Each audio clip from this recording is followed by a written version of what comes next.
Hello, hello! Dans l'art du récit, le point de vue omniscient est un grand classique. Ici, le narrateur est un véritable maître du jeu.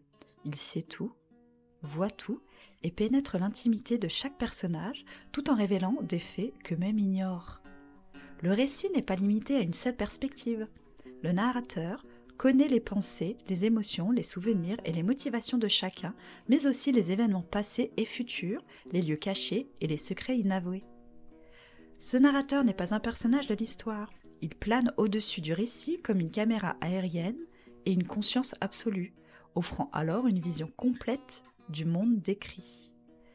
Grâce à cette position, il peut alterner entre plusieurs personnages dans une même scène, expliquer le contexte historique, donner des clés sur l'avenir ou éclairer des intentions invisibles.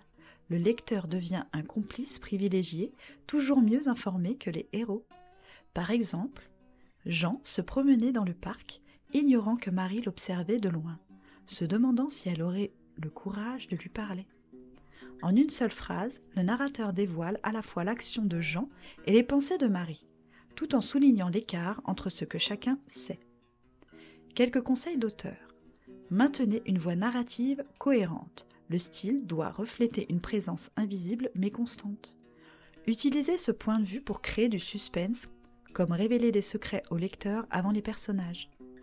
Il est parfait pour les sagas familiales, les épopées historiques ou les romans à intrigue complexes. Attention au trop-plein d'informations, guidez le lecteur pour éviter la confusion. En somme, le narrateur omniscient offre une vue panoramique et une profondeur incomparables. Il transforme la lecture en une expérience où le lecteur sait, ressent et comprend plus que tous les protagonistes réunis. Besoin d'un coup de pouce dans l'élaboration de votre point de vue? Contactez-moi, je suis Stéphanie, votre prête-plume et coach en écriture. À bientôt!